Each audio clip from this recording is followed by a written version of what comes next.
So I went looking for him in the trailer. I slid the door open and I walked through the living room. It's a small trailer. There's not a whole lot of areas he could be. Yeah.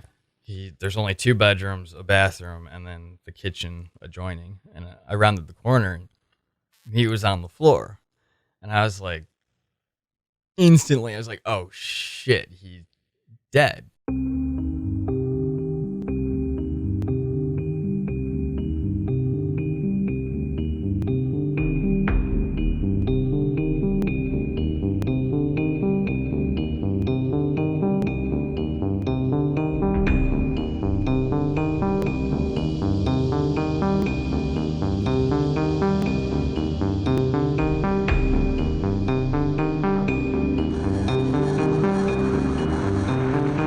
What's up, guys, and welcome to the Isn't It Crazy podcast. My name is Rudy, and I got my friend Sev here. What up? I'm Sev. He wore that cool shirt. Hell yeah. Dixon flannel. That's awesome. How much was that? I believe it was like 40 bucks, 50 bucks, actually. And they do that. They just say, like... Well, what they do is they have, this one was a limited release. So, like on their Instagram page, they'll post, if they have a special limited edition flannel coming out. And I kid you not, I was on their website 10 minutes before the release time. Yeah. And I was just refreshing the page, because they aren't going to make a whole bunch of these because they're a small business based in Arizona. Mm-hmm. So I was like, oh, I got to get this, because it was my history in LA and stuff. And it was like, yeah, fits me. Yeah. You lived in LA for a while? Yeah, actually. Oh, yeah, I haven't seen you in a while. Yeah, you disappeared after McDonald's. We didn't really Yeah, know I that. did. So after McDonald's, I worked at like Halloween City and Casa Royale downtown before it closed down. Mm-hmm. But anyway, LA. I lived in LA, and I put that in air quotes because I was basically using the college fund my grandmother left me when she died to hotel hop. Okay. While me and another friend were just kind of doing a bunch of drugs, primarily. What's the adult rating on this show? Oh, it doesn't matter. You could say. You could say. Okay, we were doing meth like all day, every day. Uh-huh. A little bit of heroin. Yeah. Yeah. Don't do meth. Don't do heroin. This was bad shit. I'm scared to do coke. Yeah, that's some bad shit too. Yeah. Never shot it up though, because I don't mind when someone else, like I go to the doctor and get blood drawn or get immunizations. Mm-hmm. But I just can't stick myself with needles. So that was the plus there. Yeah. It was just smoking it.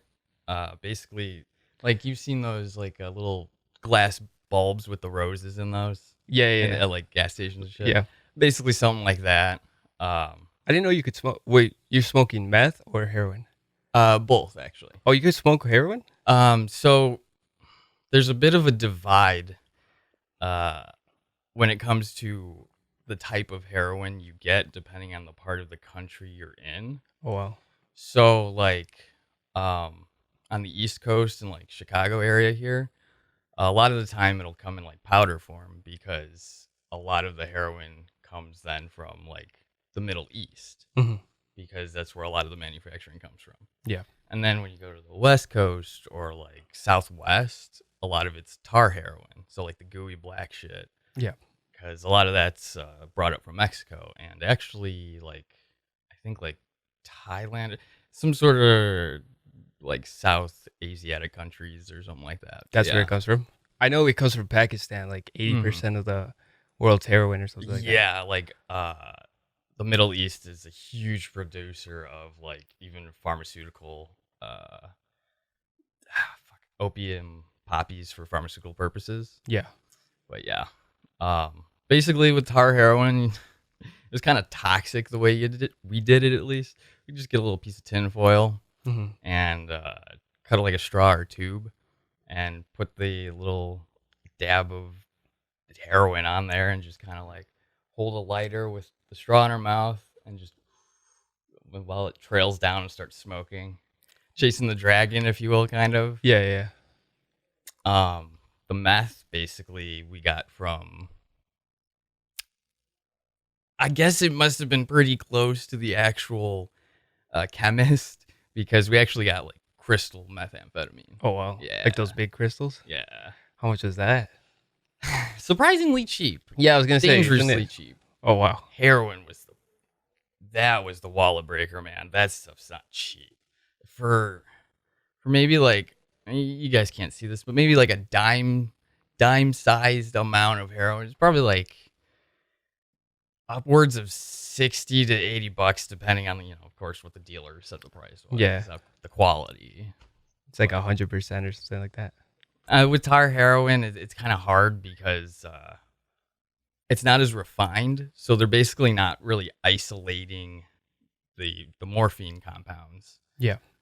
So it's kind of like opium, where there's a lot of impurities, maybe some plant material left in there, whatever in there, which is why it's all like sticky and tar-like instead of pure chemical powder. Yeah. I've seen powder before.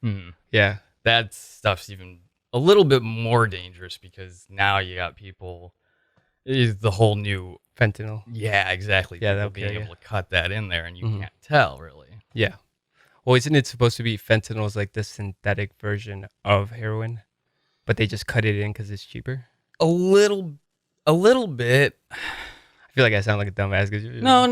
It's cool. I feel that's a great question, because I do feel a lot of the population is misguided on like the information on drugs and the dangers of them. So fentanyl is a pharmaceutical opioid that is used for surgeries, because it's stupid potent, but it's also short acting. So that way, like, when the patient wakes up, they're not like all delirious and shit. Oh wow. But the catch is, with it being stronger, well, you can OD on it way easier. Yeah. Not to mention, you can get people hooked a lot easier, because it's like, oh, this stuff's great, I got to get more of it. But again, you pick up powdered coat. You pick up basically any little white powder in a baggie or whatever. You're not sure what it could be cut with trace amounts of fentanyl or other opioid research chemicals, they call them. Yep. I actually got my hands on this. This was in LA? No, this is actually. So I lived in LA for like 6 months. Yep. With my friend, brought them back to Des Plaines, got kicked out again, went to live with their dad, his girlfriend, his grandma, his dad's mom. Yep. In southern Florida, like 30 minutes outside of Miami and Jensen Beach. Oh, wow. And then we lived there for like 3 months. I had a psychotic episode. Both of us had a psychotic episode from doing too much Klonopin. Drugs are bad. I mean, drugs are good, but just be smart about them. Just really be smart about them. If you're going to do them, have the freedom to do what you will. Just be smart about it. Because it can go bad, go sour real quick.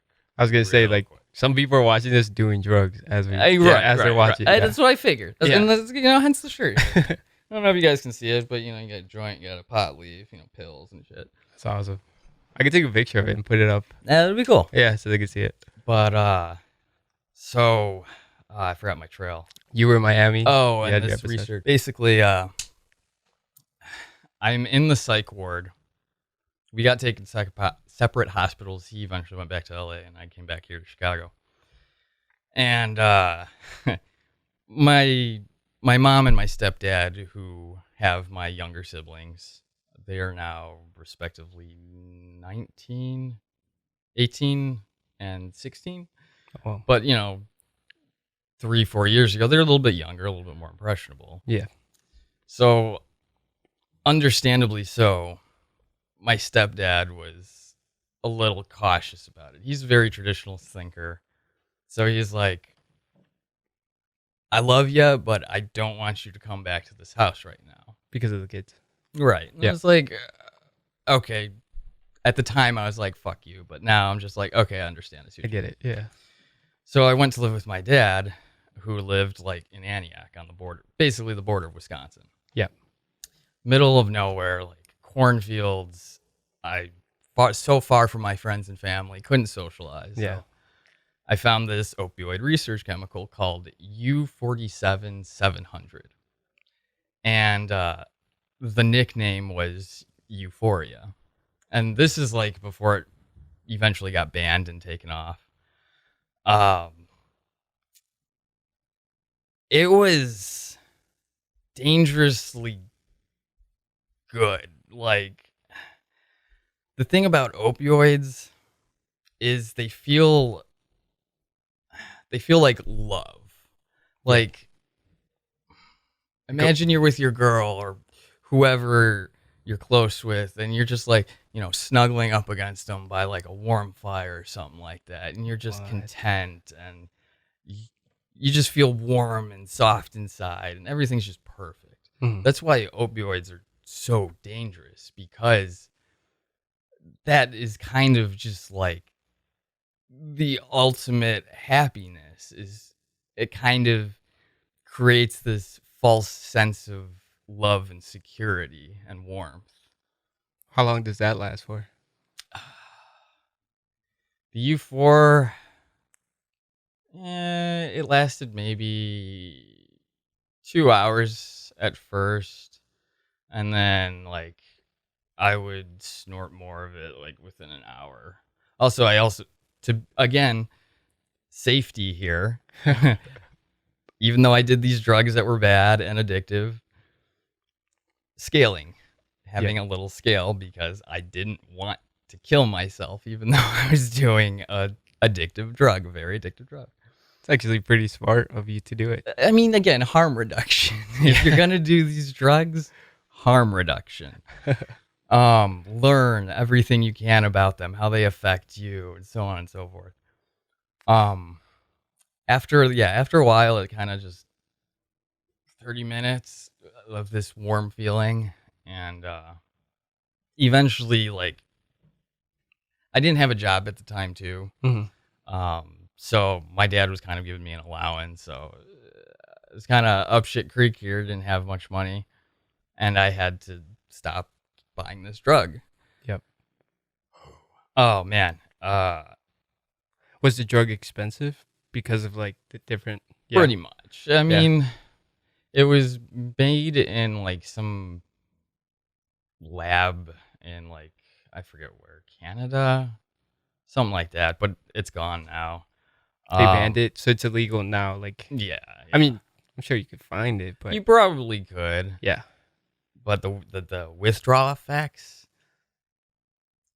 not even depression, but just dysphoria. There were times that I remember just laying in my bed, maybe like 10 o'clock in the morning. I had just had a great night's sleep, but I would just be laying in bed, my pillow soaked in tears. I was just crying, just dysphoric, so depressed, sad, and like, because I didn't have this drug that made me feel content, happy, warm inside. So it's like I didn't have that thing, and withdrawal effects. Yeah, it's like a hangover, but 10 times. Yeah, like 10 times worse, sir. Yes, sir.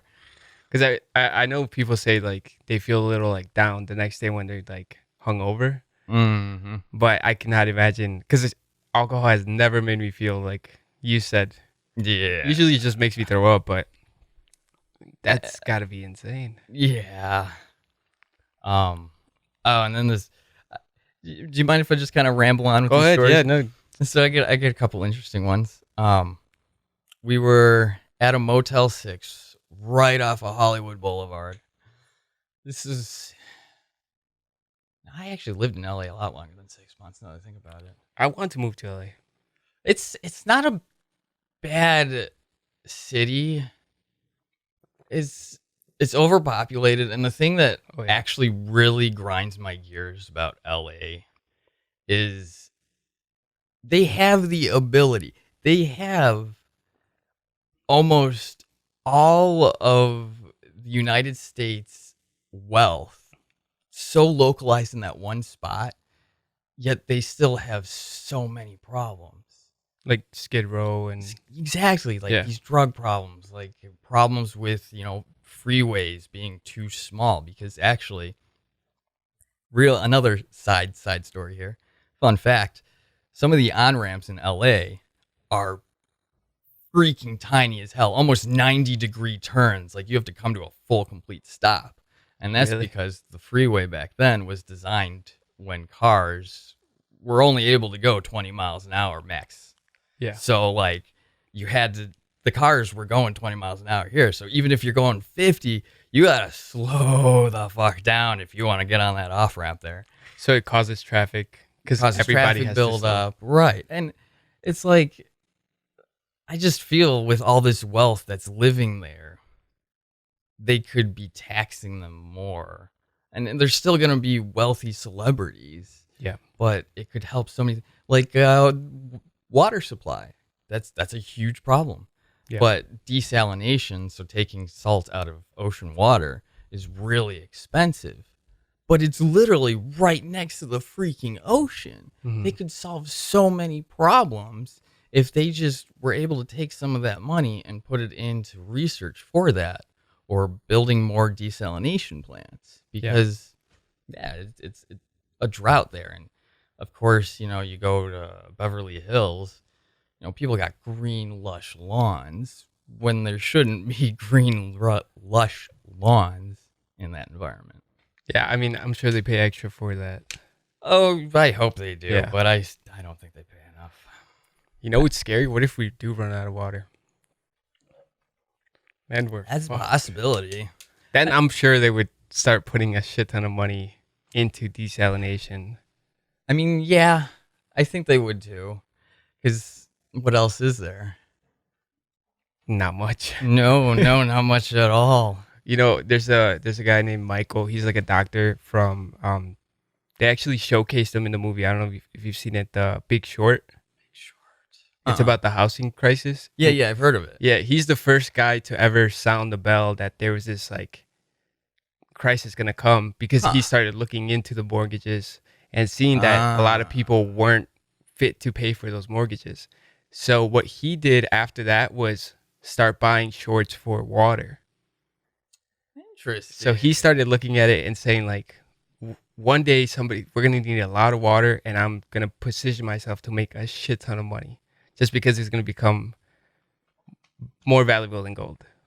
And you see stuff like that in LA, and yeah, I haven't seen that around here more. Maybe because we got the lake. yeah. Yeah. I mean, we're a pretty wet environment for the most part, even though we had like a really dry summer last year. Yeah. But anyway, fucking living in a Motel 6, we can only stay there for, I think, max like 28 days. Because, fun fact too, if you want to stay in a hotel, and if they allow you to stay after 30 days, they don't have to, or they can't charge you, I think, sales tax or whatever the tax is there that they tack on. Because it's more like a residence. Exactly. Yeah.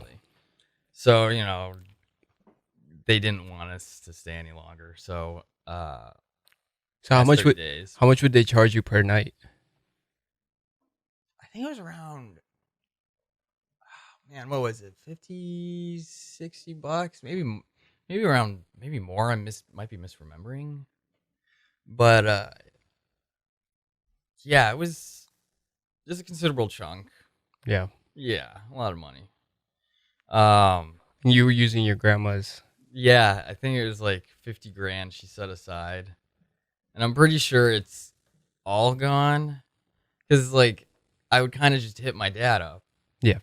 Because I thought he was an indispensable ATM. Yeah. It's like, hey, I need some money. I need some money. Yeah. And he eventually, I kind of wish he told me that it wasn't indispensable at first.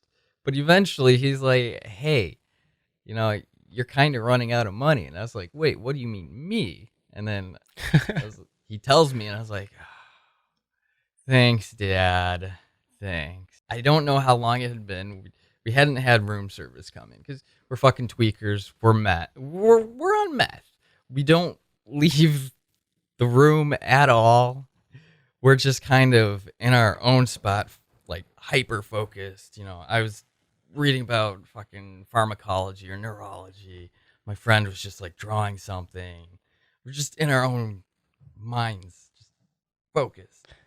And it'd been so long since room service had come by. And eventually they were like, we have to come in and clean your room.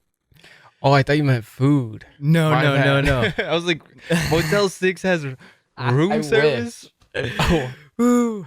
It wouldn't be a Motel 6 then. I was like, God damn, LA's lit as fuck. Oh man, that would have been so nice. Okay, so you mean cleaning.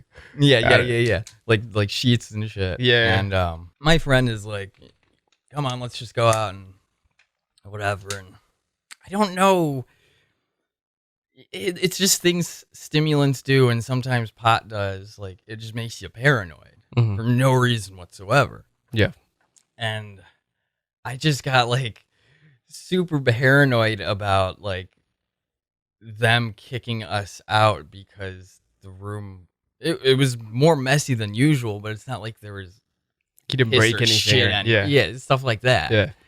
And I don't know, they were at the door. They started building up too. There were like, I think 5 or 6 room service ladies like lined up on either side of the hallway in the doorway when we were walking out. What? Just like, I guess they anticipated like the room was messy. Like, yeah.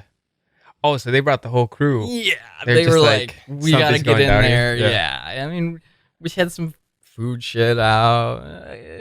It wasn't trashy, but it was messy. I feel you. Yeah. More than one person would probably have been needed. It was like 2 beds or 1 bed? Actually, so it was 2 beds, and again, he had 1 bed. Oh, it's just drawings. And there were a few times for some reason, it was Motel 6 that we tried to stay consistent with. Yeah. And there were, I think, 2 incidents where the maids had told like the front desk that there was marker on some of the sheets. And they're like, hey, I don't know if you got any kids around there, but please be careful. Otherwise, we're going to have to charge you for a whole new set of sheets. And I was like, oh, thank you for letting me know. I didn't know they did that. Yeah. I've never messed up. In Cancun, I threw up on it. Yeah. They don't draw in their hotel rooms or anything like that. Right. Yeah. Most people aren't tweakers just locked away in hotel rooms to their own devices. That's crazy because when I first met you, I never like thought you would ever touch a drug or anything like that, you know? Yeah. And again, it just goes to show, with that being said, anyone can just turn into an addict. I guess luck might play a bit into it, that I got out of it. Yeah. That my family is still here. Supportive, yeah. Yeah. I mean, I wouldn't say supportive in the conventional sense, but they are still providing me with a space to live, and they're accepting of, what is done is done. Just move past it, continue on. In that regard, yeah, I feel I'm lucky. Yep. My friend, however, is not so lucky. He actually just went back to detox, and one of the other patients had brought some meth in, and of course his addict brain, he left just to do the speed, and I talked to his mom because he doesn't have very many friends, and he's genuinely a bright person. He just hangs around with the wrong people. So like, I talked with his mom, and he apparently got into another detox facility, but he has to wait for a bit. But yeah, he wasn't so lucky, and he just, like, his family loved him, but he was a stressful person. I mean, when you're an addict, Yeah, it's hard. yeah, Yeah. because you sleep all day, you make messes because you don't care, because you don't have the drugs in you, you're tired, Hmm. or you don't have the drugs in you and you're just like pissed off, irritable, aggravated, and it was stressful on his family. So they, as much as his mom really wanted to let him come back, he couldn't. And I got a little bit of the story from him. Like, he was legitimately living on the streets. Yeah. Um, like making drawings, and he's a good artist for people for like $2-3 at a time. He said he even prostituted himself. Oh, So yeah. I mean, if there's anything that comes out of like having an addiction, I think it's the stories you could tell. If Mm, you're able to get out and tell those stories. yes, sir. Because that's funny that 6 mates were Yeah, it's just waiting for you guys to like, dude, it's a fucking. like just like look the looks on a few of their faces, because I was like paranoid and like kind of trying to keep to myself. They were not happy. They looked pissed off because they kind of figured, they're like, oh, we got to spend this extra time. They probably were able to go home once all their work was done, but the last room was probably ours, and they're like, oh shit, we got to fucking clean this. We could have gone home. I don't know, something like that. Yeah. But they just didn't look happy. Were they Mexican ladies? Of course. Yeah. Yeah, See, a lot of like, say it was my mom walking in there. Sometimes it's the first time they've ever seen that, so it's kind of like it's like a shock value to them. Interesting. Yeah, like my mom has.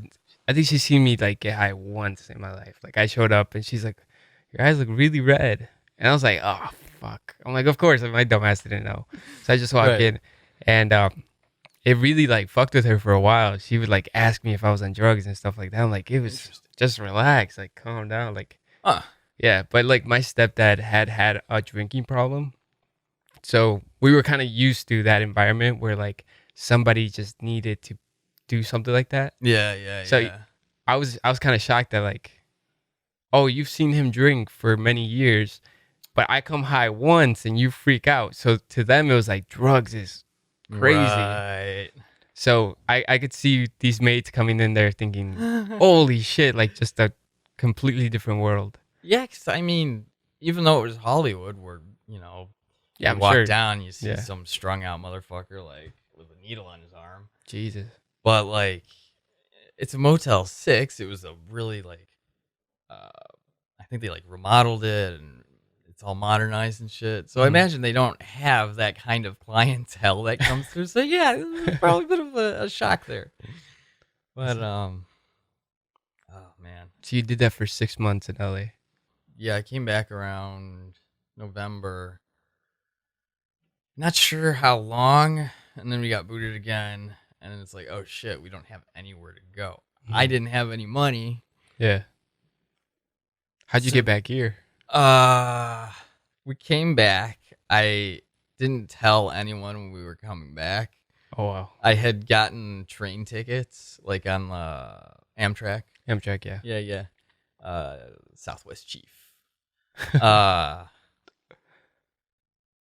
we were in the train station downtown LA when I called my stepdad and told him like, "Hey, we're coming back," and he something like, "You can't come back," blah blah blah, and I was like, "But we already have a ticket." It was a sob story kind of thing, and Hmm.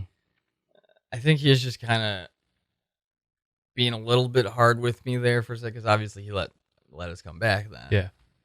But yeah, that was that, and then uh my stepdad was again very traditionalist, so he was like, oh, pot's a gateway drug, and he found me smoking specifically, and he's like, okay, you guys have 3 days and you're out. It's like, oh shit. So that's when my friend hit up his mom, who hit up his dad in Jensen Beach, and my mom's mom, my maternal grandma, also, I guess, took pity on me for good reasons, I guess, and bought us plane tickets to Miami International Airport. That's awesome. Yeah, that was a rough time too because we were literally living grandma, dad's girlfriend's teenage daughter, like preteen daughter, Yeah. and their toddler, and the two of us. So 7 of us in a very tiny trailer in basically a white trash trailer park in bumfuck Florida. Yeah. Yeah. White trash Florida. What? Yeah.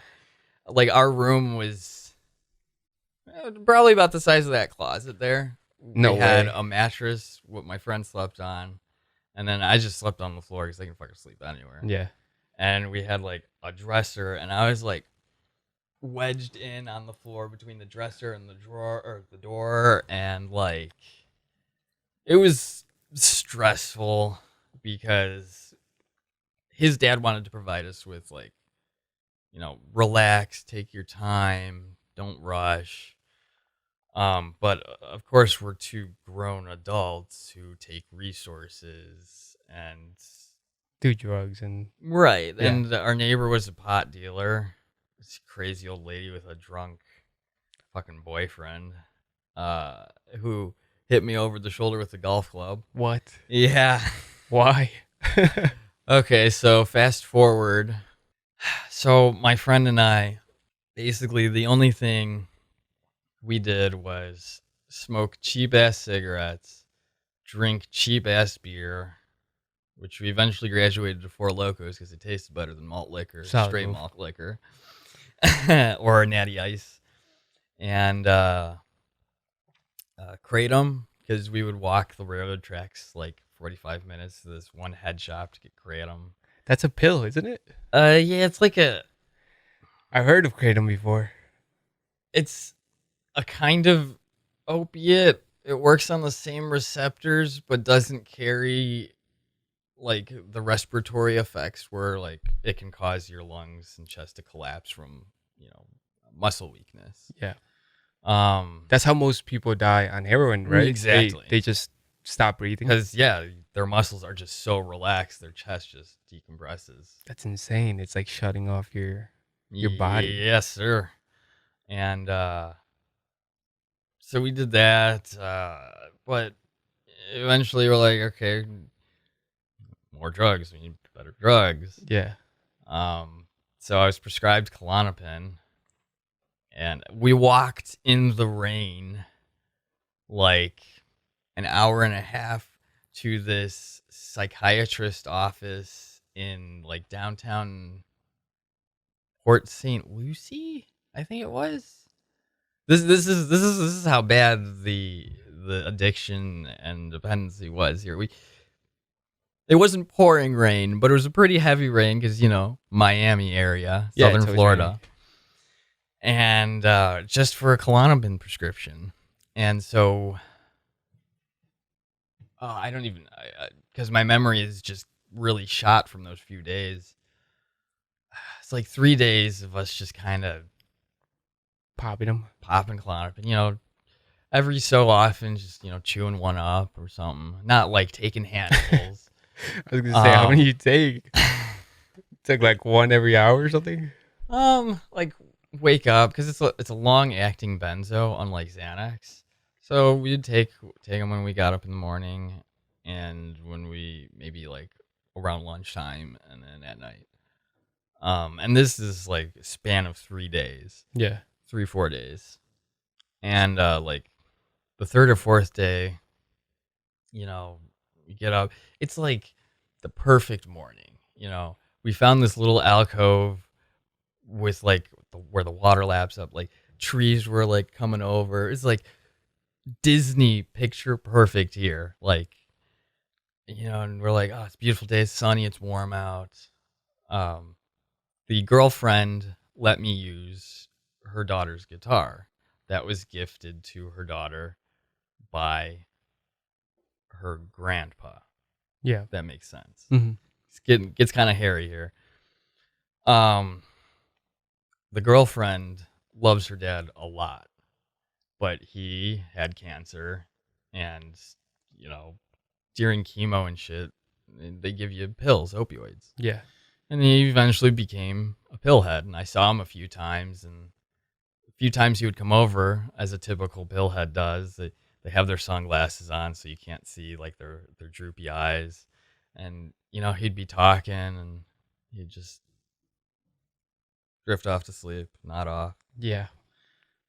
He actually played on that guitar the Johnny Cash cover of "Hurt." And that was really depressing because he was a fucking pillhead. Yeah. That's a depressing song I regardless. Know. And his daughter was there too, like the girlfriend. And I was like, oh, this is a really dark moment This now. went south real quick. Yeah. So anyway, I have this guitar, we're in this little alcove. The water's lapping up against the sand. And I'm playing a few songs. And eventually we're like, all right, let's go back. And, we're sitting in this little room here. And I'm looking at the guitar, trying to see how I can make it easier to play. Yeah. And I noticed there's a little bow in the neck. So I didn't have the tools to properly straighten it. So I was like, okay, let's do the old school method of trying to hard reset the neck. So basically, there's like a bow in the neck because the strings are pulling the top of the head toward the body. Yeah. And I propped the guitar up on the bed, like angled it, and I started to push on the back of the neck to try to forcibly reset the neck. Mm-hmm. Didn't work. The head snapped right off. Too much tension, just too hard. Yep. So I'm under the influence of a considerable amount of Klonopin. Yeah.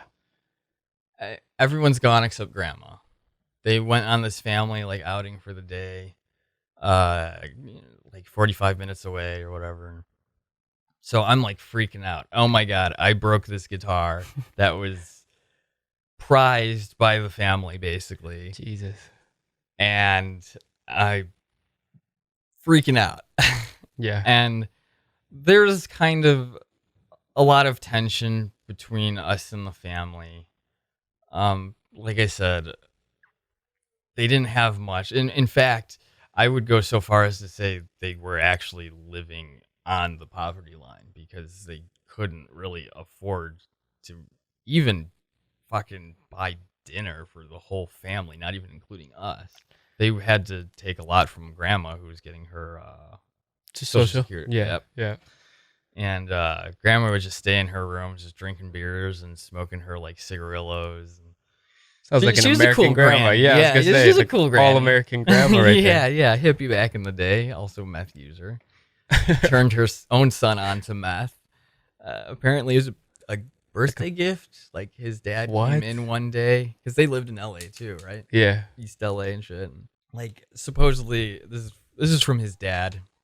Grandma denies it, but it was his birthday and he didn't get anything, so she's like, "Here, want a hit of meth?" And supposedly that's how he got hooked. Grandma got him into. Yeah, Granny. What the fuck? Crazy Granny. It's a cool grandma. Yeah. My grandmas were nothing like that. I My know, grandpa's right? just let's go drink coffee and talk about life. Straight traditional fucking little cute grannies. Yeah. This was nah, bro. You're doing meth. Yeah. You're doing meth today. She would drink fucking 24-ounce natty ices, 3 to 4 throughout the day. What? And just smoke these stale cigarillos, long ass. It was gross. Oh. But she was cool. I could smell her house right now. Yeah. Her room just reeked. Anyway, so I'm freaking out with this guitar, and then I get just pissed and at the situation and shit that's happened with the family there, and I grabbed the drill that I used to mount something the day before, and I just smashed the guitar body. What? Yeah. I did So you broke it more? Yeah.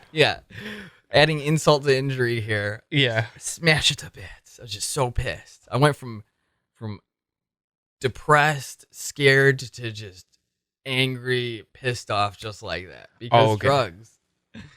And after I smashed it, I flipped right back to, oh shit, what am I gonna do now? This is far from fixable. I'm fucked. Yeah.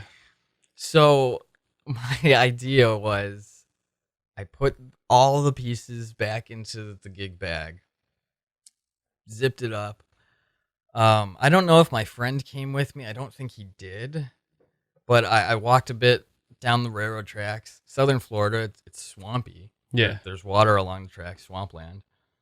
I put some of the rocks from the railroad into the gig bag, and I just ditch it off into the edge of the swamp like a dead body. Yeah, I was gonna say, people have thrown worse things in those swamps. And keep in mind, again, I'm under the influence of a considerable amount of Klonopin, so I'm not really thinking straight. Mhm.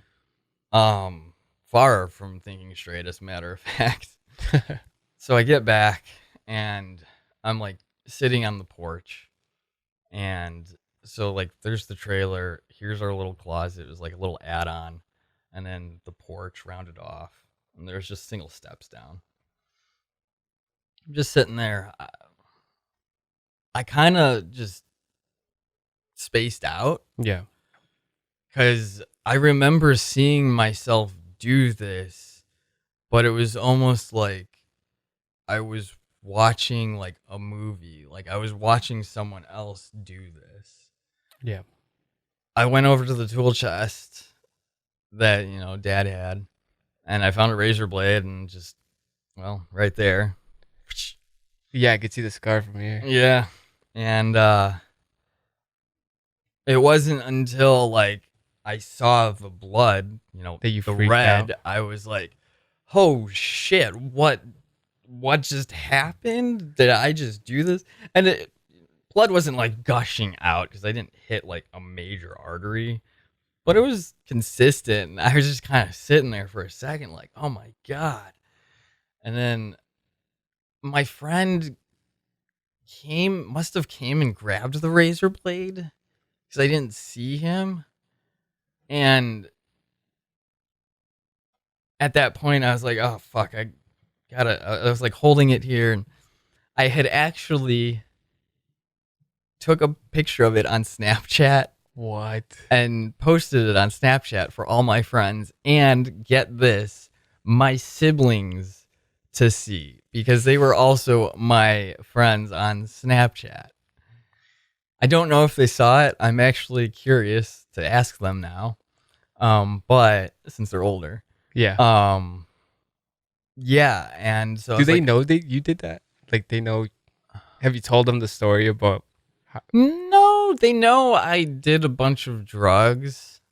I'm a little cautious about what I tell them because my brother's old enough Mhm.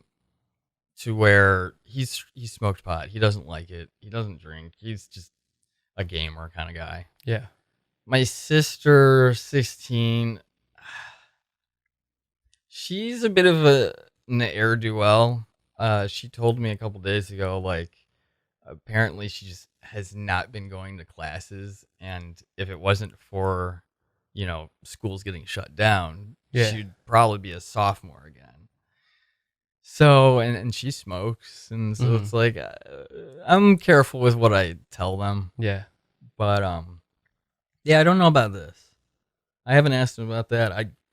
I'm sure people see it. I don't hide it. I wouldn't have noticed till you told me. Yeah, I It mean, looks like a white. I could see that now that you point it out. I'm like, okay. yeah, like on the sides, like birthmark or something. But I think I'd freak the fuck out. I'd be like, dude, I'm gonna die in 10 minutes. then like, this is that's gonna what happen. it was, and it was like, oh shit, where's my friend? Like, she's not in our room, our tiny fucking meat refrigerator for our fucking bedroom. So I went looking for him in the trailer. I slid the door open and I walked through the living room. It's a small trailer. There's not a whole lot of areas he could be. Yeah. There's only 2 bedrooms, a bathroom, and then the kitchen adjoining. And I rounded the corner and he was on the floor. And I was like, instantly I was like, oh shit, he's dead. So I broke out in tears, and I'm like shaking him, like, wake up, are you okay? I saw blood. I didn't know what had happened, and apparently he had actually gone vertically. Rough. Yeah, I and was gonna say that's how you do it. yeah, he was in I guess, a darker spot than I was. Mm. And keep in mind, Grandma is here. She's in her bedroom. The door's closed, but we figured she was gone with the family. Yeah. But she wasn't. So she's hearing all of this commotion go on. And, eventually my friend gets up, we get like paper towel or something. I don't remember. And, we're about to walk out the back door and go to the room when I get a call from his dad. I'll never forget this. Word for word, I answered the phone and I hear, "You boys better get that place cleaned up by the time we get back." Hung up instantly, as red as the color of those audio files, Yeah. just right over my eyes. Just enraged, like berserker mode. Because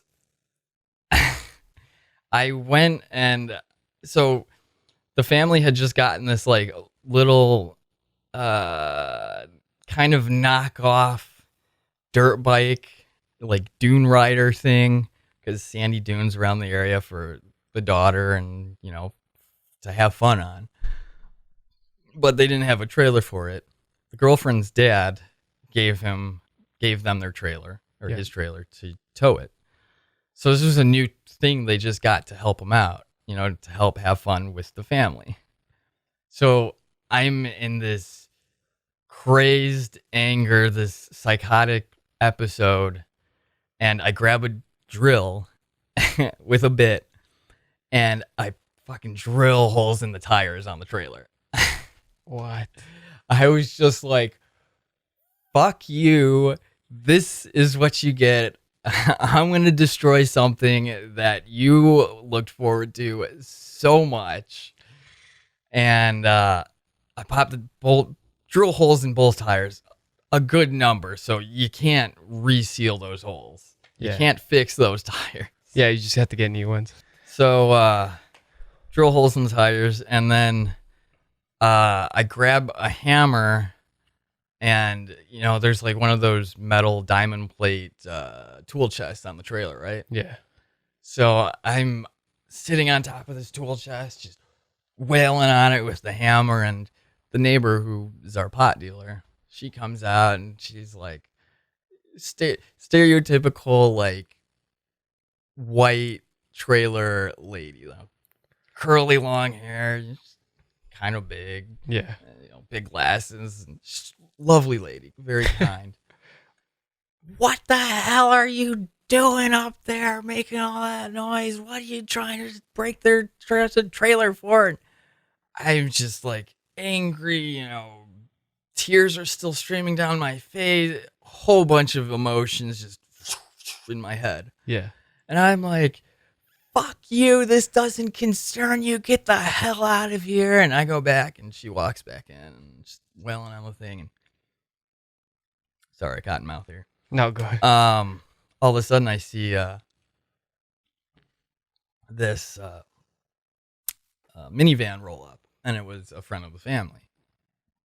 I'd never met the guy before, but I'd only seen him, and he pulls up in the driveway, and he gets out, and he's not a small guy. He's got some muscle to him. Yeah. And I'm just like, okay, I don't want to fucks with this guy.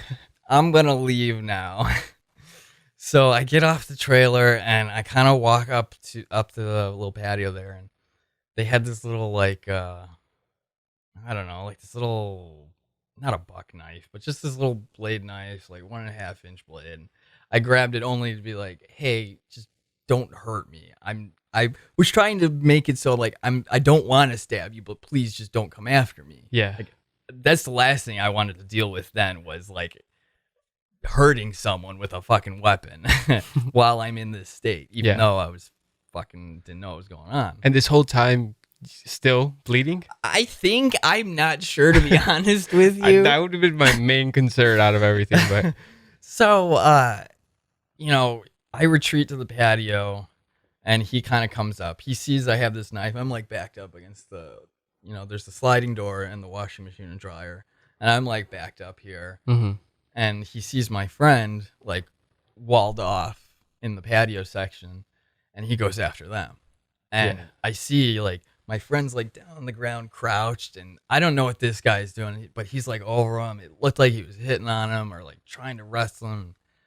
I was like, fuck, he's even more defenseless than I am. So I just put the knife down and I, went and tried to wrestle him.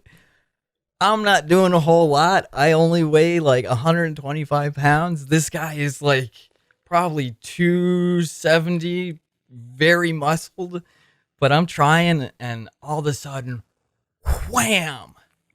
And I get disoriented. I'm not kidding. Like I stood up and I fell over on the dryer and for like a good solid minute and a half. Just like, oh, what happened?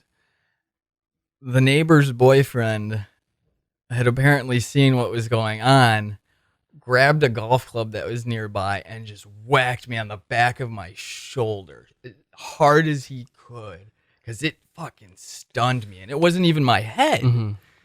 So, like, I'm thinking the vibrations actually, like, carried out through my nerves and my bones and just, like, Your body, brain. yeah, your body's like, let's go down. Yeah, and from there, I just remember the cops coming by and we get put into the separate ambulances. And from there, I met some colorful characters in the psych ward at Port St. Lucie.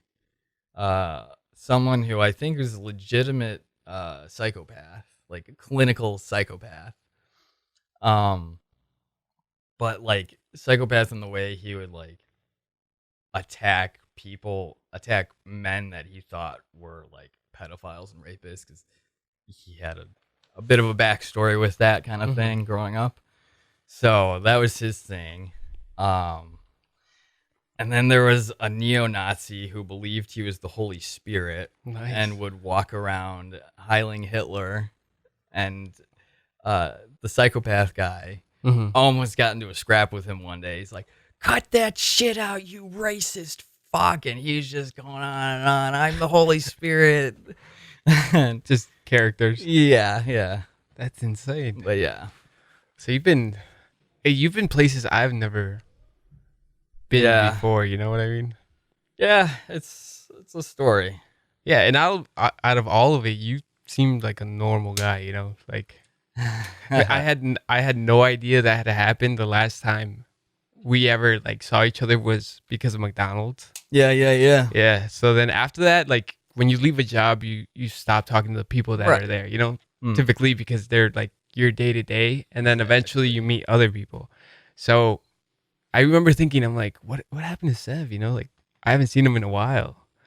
And then when I think I added you on Instagram or something, yeah. Then you started posting things about like Guitar Center and your guitars and like the synthesizers and stuff like that. So I was like, oh shit, he's back. So then I was just like, but I had no idea that all had happened throughout that time. Yeah, not a lot of people do, honestly.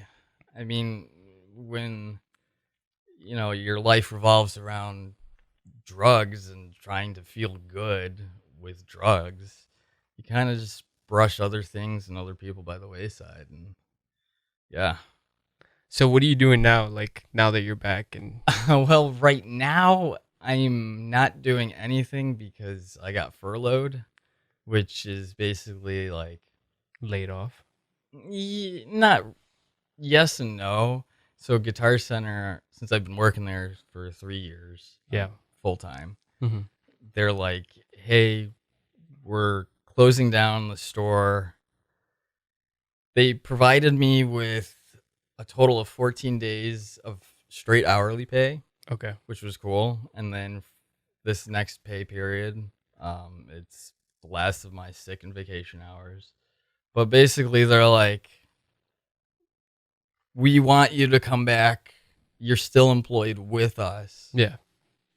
Your employment is not void by any means, but once we return to normal business operation or what have you. That's when you get to go back. Yeah. Do you miss it? Honestly, I know you love music and stuff like that, so it's a bit of give and take because it's still a job in retail, and retail sucks either way because, quite frankly, people are dumb. And especially when it comes to yeah. You know how many questions I ask when I go? I mean, I'm sure you're a bit more informed than a few of the people I've come across. Oh, really? That's just like whatever. You at least know what you're looking for. Most people have an idea of what they're looking for. And yeah. But at the same time, it's like, I work in the warehouse, so I have to get up at like 5 a.m. because my shift starts at 6. Because we're the ones that get the store ready, do shipping and shit like that. Yeah. And so, yeah, they're like, we don't need you. And I'm like, okay, cool. I got a lot of free time. Sleeping in is okay. But eventually it's kind of like, well, fuck. What am I going to do? Yeah. I stay busy, yeah. Because, like, I'm the kind of person, I've recorded some bits and pieces of my music now and refined them a little bit, but for me, my attention span only goes so far, and that's probably because of the meth back then. But nowadays, my attention span is shrunk, so it's like I'm jumping from thing to thing. Whereas, like, when I'm at work, it's like, you have to do this. Yeah. So structure. Yeah, exactly. Yeah. So in that regard, it's like, oh shit. But otherwise, it's a little worrisome because it's like, well, fuck. What am I gonna do for a job now? I have not filed for unemployment. I have been told I should try. It's really hard right now to do that, but yeah, that's the one thing that stopped me. Yeah, because dude, there's 17 million. Supposedly it's gonna be 20 million people. My girlfriend and my sister both had to file for it. Yeah, because they both had the same situation where they said like, we're not open right now, so we're gonna have to send you home, and they give you like some form, and you can like file or whatever. Yep, and that's rough. Yeah, I don't know how they're gonna keep going. People, I mean, that stimulus check was nice, but I actually heard yesterday, I don't know how true this is, but apparently it's taken from our next year's. Yeah. I heard that too, and I was like, why would they do that? That doesn't make yeah, so I'm a little wary of that. I don't know how much I believe that. That would suck. Yeah. That would suck a lot. I'd be very pissed off. But Guitar Center right now is staying afloat by having the store manager and the lessons manager at the store doing, shipping, and they have online lessons programs. Okay. So that's kind of keeping us afloat. But, I mean, as far as store stock goes, for almost any retailer, once the stores are cleaned out, until really the international numbers for COVID start peaking and then declining, borders, especially with Asia, are probably not going to be open for a long time. And that's where a majority of the shit comes from. Yeah, especially in America. Yeah. So, and I saw the lessons manager yesterday, and he was saying a lot of the stuff in like the pro audio section is just picked clean. Damn. And like almost the whole guitar wall, all those fucking guitars we have, they're all gone? Not all of them, but okay, I was gonna say good number. He said maybe around like 40 to 50% of them. Damn. Yeah, no more used pedals. Those are all sold. So it's like, well, something's gotta happen somewhere. Like, otherwise, it's gonna get dicey. Yeah, it's gonna get super dicey, dude. Yeah, buddy. I mean, we got like what, a whole till May. That's when they say. But what if they extend it another? That's what yeah, that's the thing. It's like, I mean, President Trump is like, you know, we should reopen for business, Yeah.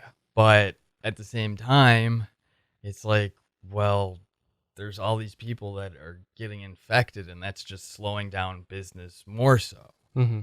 So, like, or at least that's the way I look at it. And not to mention people dying, which also can slow down business. Yeah. Nobody there to buy.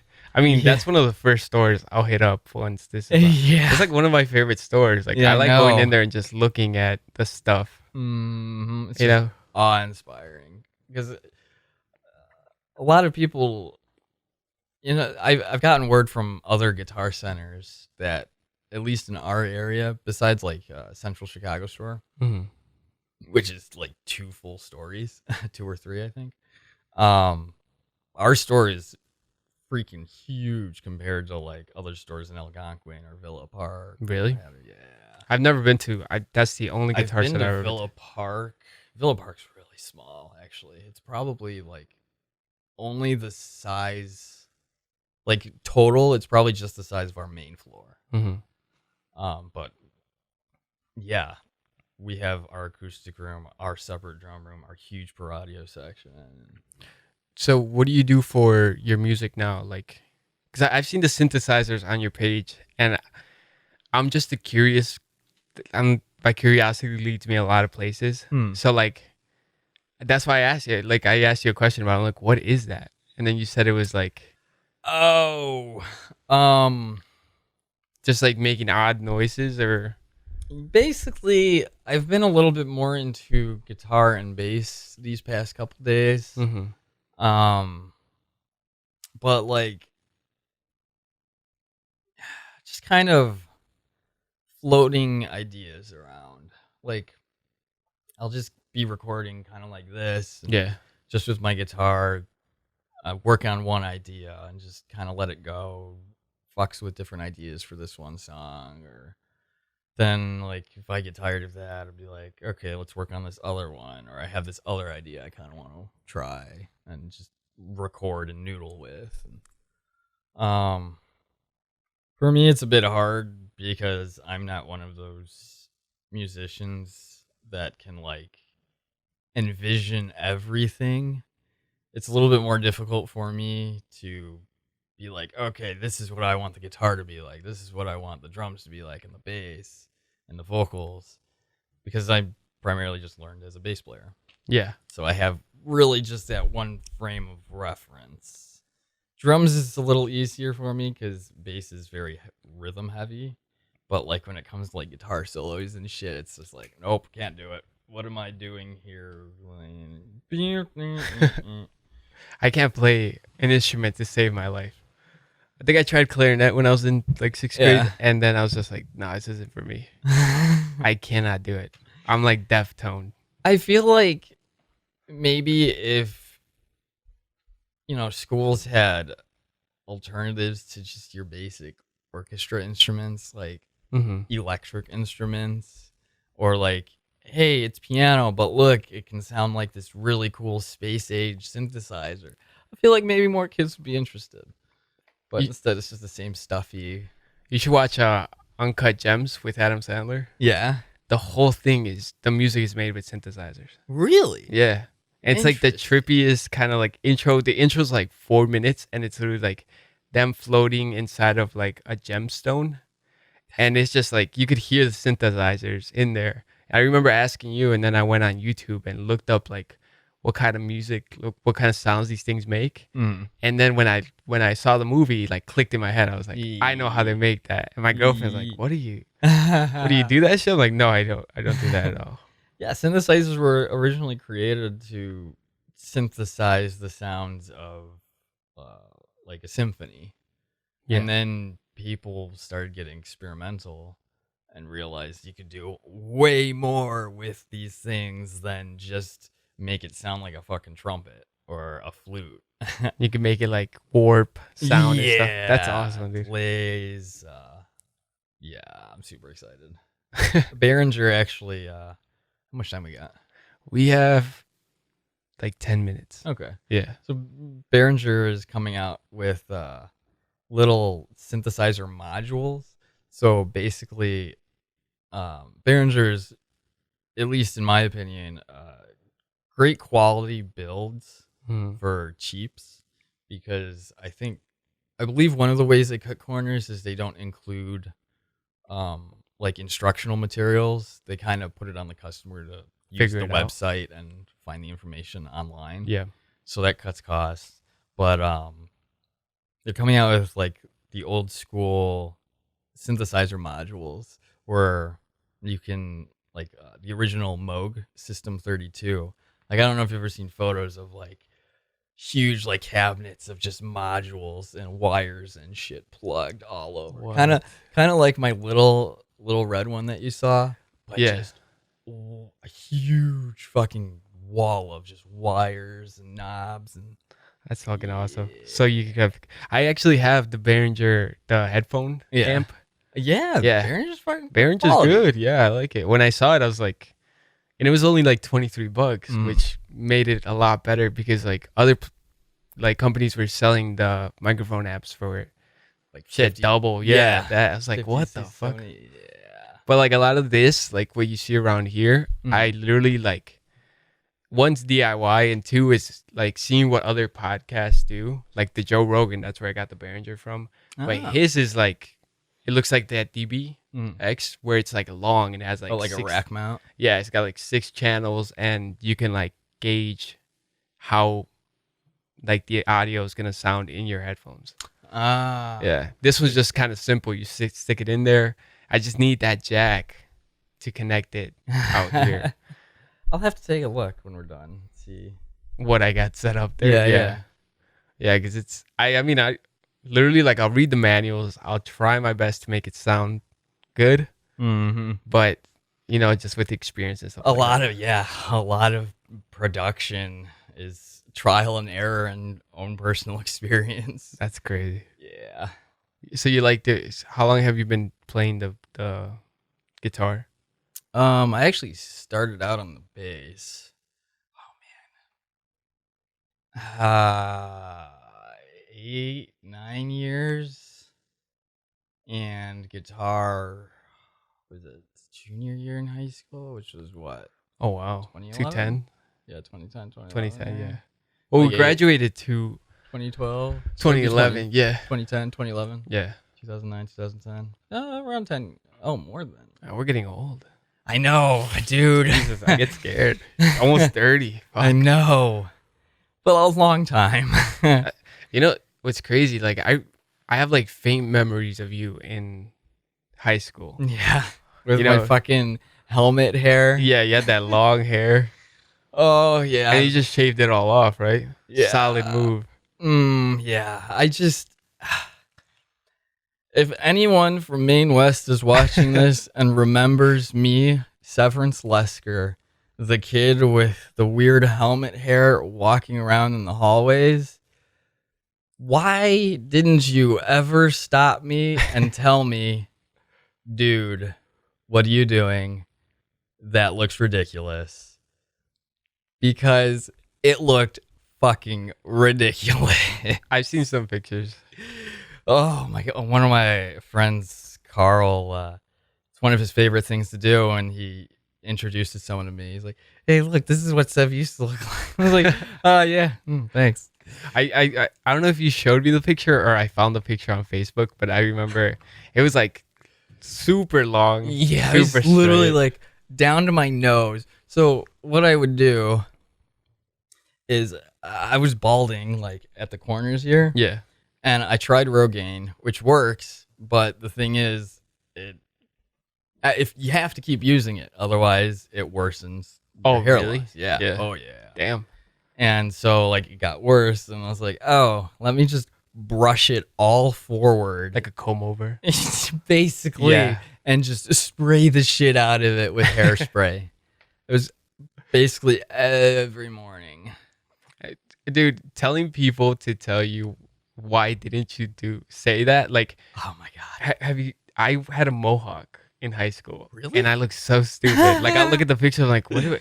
And, like, my hair's curly, so it wasn't, like, a mohawk, like, straight up.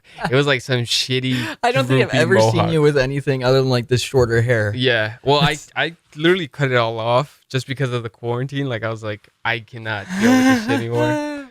But that mohawk looks so stupid. And not even my best friends told me, Right? don't do that. It's like, oh, You kind of learn by yourself. Yeah. And you're just like, fuck, it looks terrible. Yeah. And I thought it was the coolest thing ever. I was like, oh, I look great. I know, right? Like, oh, no one's going to notice. This looks fine. Yeah, I'm sure people. But you're like in high school, so I guess you don't know. Yeah, it's true. But I mean, I like the just shaving it all off. Yeah. Eventually, I feel like if I start balding, I'll do that. Just fuck it. I mean, I've toyed with the idea of like growing it back to see how it looks, but it's gonna take a while to grow back. You didn't? Did you shave it in while we worked at McDonald's?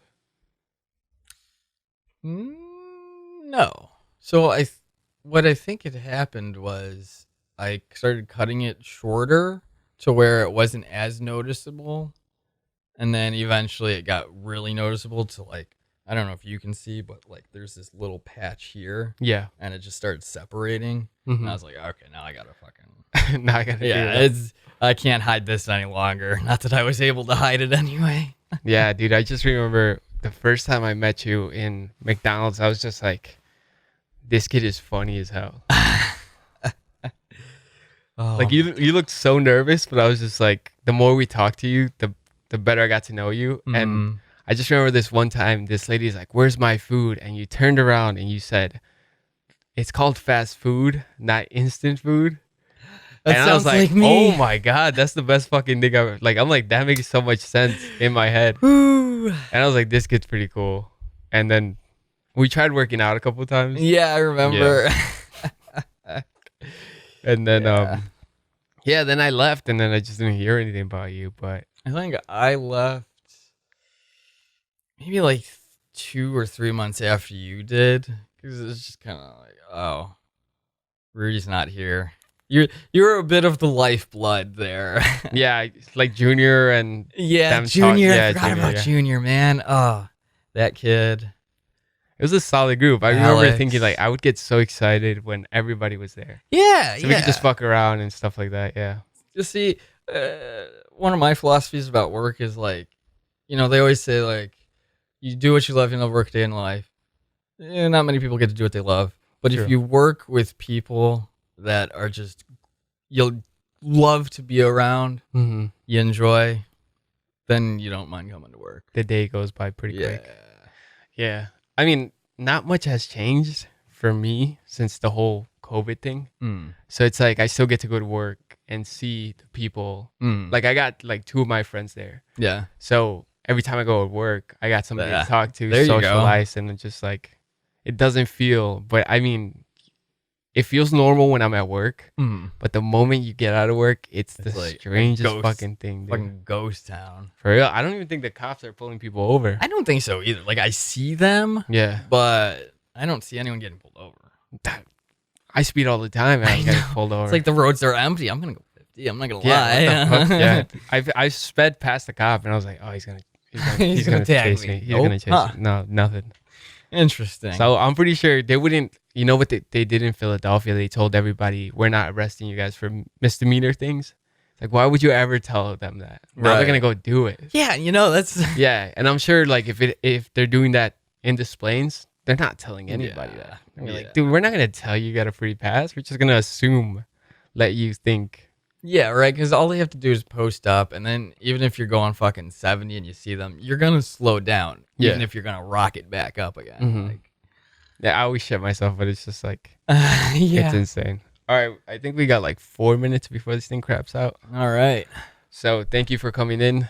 Thank you for telling me those stories. I mean, I got many more. We'll have you back. Sweet. Look forward to it. Yeah, dude, that's awesome. All right, guys. Well, thank you guys for watching. It's my friend Sev. I am Rudy. All right. Deuce. All right. Thank you.